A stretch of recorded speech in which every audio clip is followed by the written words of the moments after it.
estou aqui com o pastor Gesiel Nunes Gomes. Ele é uma legenda na Igreja Evangélica Brasileira. O pastor Gesiel tem 57 anos como ministro do Evangelho e há 65 anos é pregador da Palavra de Deus. Eu considero o pastor Gesiel como o mais profundo pregador das Escrituras que nós temos no Brasil. Mas é uma honra e um prazer ter o senhor aqui. Muitíssimo obrigado, pastor. A honra é toda minha de poder estar ao seu lado. Desde a minha juventude, Deus me deu a oportunidade de estar colecionando anotações. Meu pai foi um homem que leu a Bíblia 260 vezes. Repete. Eu conheci seu pai. Meu pai leu a Bíblia 260 vezes por dentro, de Gênesis Apocalipse por dentro. E ele injetou na minha alma esse amor, esse apego à palavra de Deus. E desde o princípio, sempre tive o hábito de ler a Bíblia e fazer anotações, ouvir e também fazer anotações de que eu vi. Estas anotações foram se acumulando ao longo dos anos. Eu descobri muito cedo na minha vida de pregador que o momento mais difícil para quem vai pregar o Evangelho, para quem vai estudar a Bíblia, é aquela descoberta inicial do assunto, do tema que Deus quer dar. Quando ele nasceu, seus pais lhe chamaram de Jacó. Mais tarde, o anjo lhe chamou de Israel. E ele mesmo disse para o seu pai, eu sou Esaú. Coisas como esta estão na Bíblia. Aquele início, o que esse versículo tem que eu posso desenvolver aqui uma mensagem, que eu possa desenvolver uma temática? Esse é o objetivo. O ponto de partida. O ponto de partida. O que o senhor pode dizer? Porque pastor, tem tanta gente. Eu queria ser como o pastor Gesiel, eu queria pregar. O que o senhor pode dizer para esse pessoal? Em primeiro lugar, cada um é um. E é uma tolice que alguém querer ser alguém, porque Deus só tem um tipo para cada obra que ele quer realizar. Agora, Deus nos fez com duas mãos, e o pregador do Evangelho precisa usar as suas duas mãos fundamentalmente. Isso é uma linguagem parabólica, mas é muito eficaz.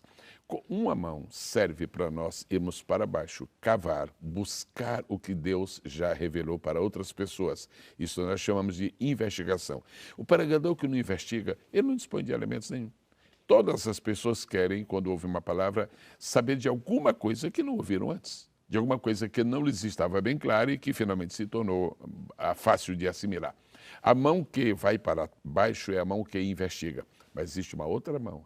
A mão que vai para cima é a mão que busca a revelação. O segredo da eficácia na pregação é essa conjugação.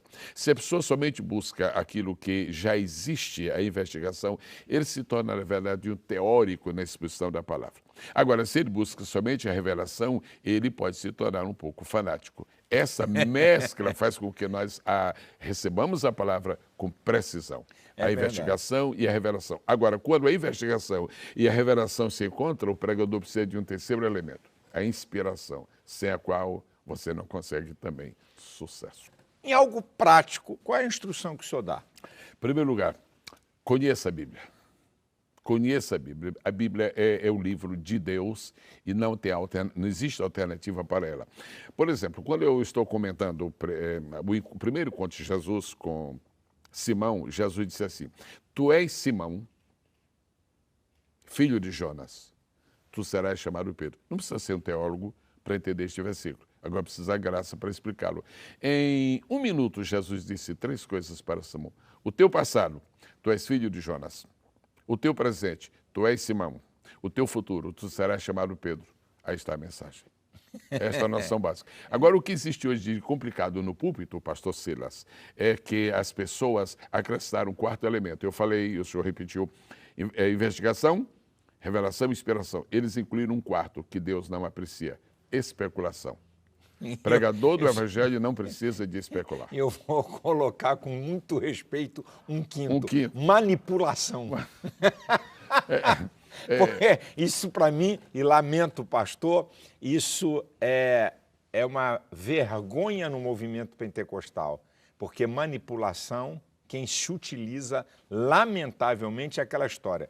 Se o povo não estiver dando glória a Deus, não estiver pulando, não tiver uma êxtase espiritual, acho que a minha mensagem não presta. Então, eu tenho que acabar manipulando as pessoas para que elas possam vibrar, então fica uma coisa artificial e não do espírito.